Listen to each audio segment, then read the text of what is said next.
Hey, Fred Lil here with a vinyl packaging guide with only 3 items that you'll need to ship everything vinyl, whether it be 7-inch, 12-inch, 10-inch, box sets, gatefolds. Just 3 items, no tape, no bubble wrap, no stiffeners. Now coming to the CLP, like I say, this is for rare product, but the uniqueness of it is this true buffer edge protection here. These 3 capacity lines, in fact if I show it up close to you, indicate the maximum amount of product that you should put inside there, which happens to be, or intelligently is, the size of these box sets that you get. And this is about the thickest box set that we commonly see in terms of wrapping that up. It flaps over, and you're rolling it away from you. We always recommend try and keep it as close to the front edge as possible. Roll it away, and at this point you can spin round,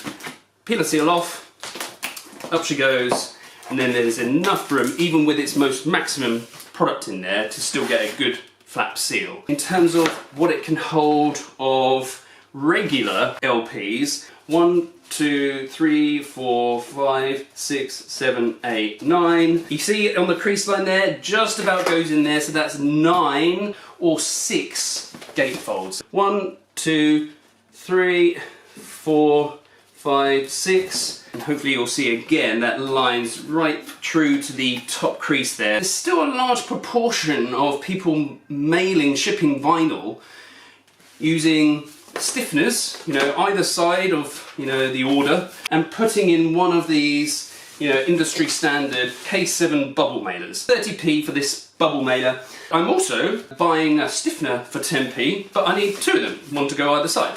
So 50 pence. Most people are taking about 2 minutes to pack. There's some good videos on our website that show these being packed in well under 15 seconds in some cases. Our plea to anyone shipping or mailing product to consider sustainable alternatives to, bubble wrap and the regular kind of bubble mailers. Almost every single unit ever manufactured doesn't get recycled. Mostly because they can only be recycled if you separate the paper from the plastic. It means that the recycling authorities can't take that gamble that we're all separating waste, and it just gets bundled into the mishmash that they cannot recycle.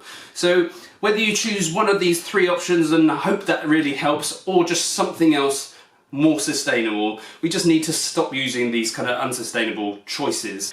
Hope you've enjoyed the video, like and subscribe, and in the meantime, mail happy.